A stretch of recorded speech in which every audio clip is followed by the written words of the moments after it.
In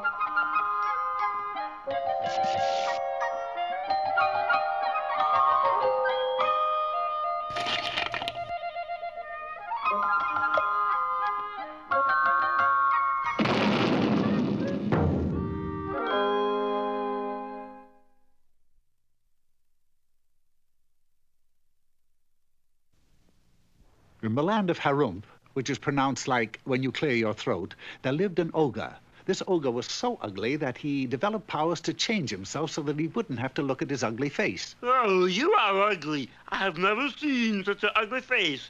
Change to something else. Well, now you're not ugly, but man, look at those ears. Aside from being ugly, he was mean and nasty. He kept the whole countryside in slavery because, aside from being uglier than his countrymen, he was also bigger, much bigger. Because of this evil ogre, a miller, tired of trying to make ends meet, died. And to his first son, an energetic type, he willed the mill. To the second son, a simple type, he willed an ass. And to the third son, a dirty type, that is to say, an unwashed type, he left a cat. A cat? A cat? What can I do with a cat? Cat soup, that's all you're good for. If you just cool down, I'll show you how I shall be more useful to you alive than floating around in a kettle of carrots and turnips. Explain to me, if you please, how you can be of use. Just give me a sack and your finest boots, and you'll find you are not so ill off as you suppose. Jack decided that he would give the cat a chance, but as he sat there in his stocking feet, he couldn't help wondering what Puss would need the boots for. Because that's the name of the story, silly. Puss and Boots. Puss marched out to the fields and set his bag to trap the wild game of the countryside.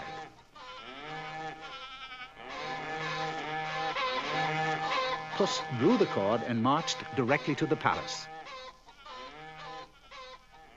Sire, here is magnificent game from the warren of my lord, the Marquis of Carabas. Tell your master that I accept his present, and I am very much obliged to him. And I order you to the kitchen for something to eat.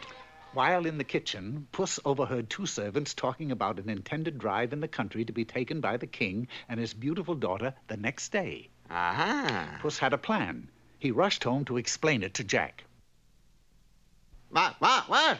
Let me sleep. If there's one thing I can't stand, it's a loud cat.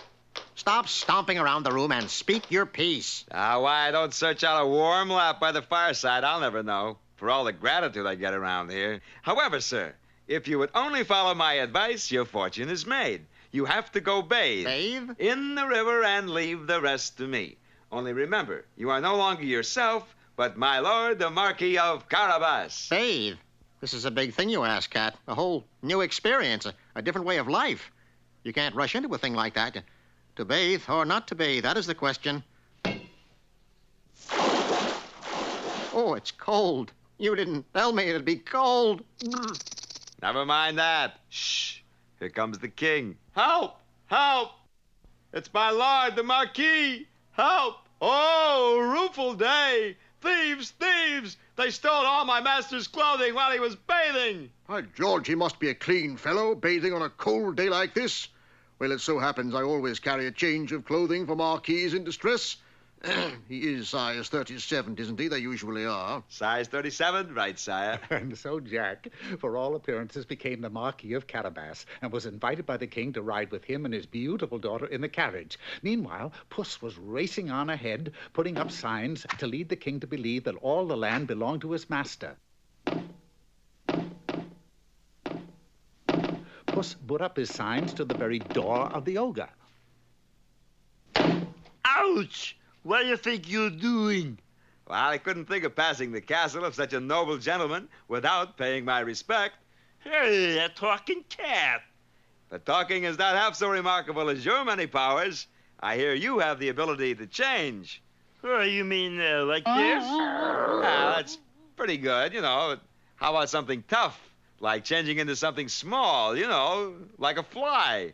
A fly? So be it. Porto! Oh, there you are. Pray tell me who belongs to this beautiful castle. Welcome, sire, to the castle of my lord, the Marquis of Carabas. So all of this land and this castle belongs to you. I'm very, very impressed. But I'm much more impressed by that bath of yours. Any marquis who would brave the elements for the sake of cleanliness is worthy to be a son-in-law. Therefore, I would be honored if you would take my daughter's hand in marriage. And so they were married, and Jack released all the people from bondage and conducted all his important business from the bathtub and lived happily and cleanly ever after.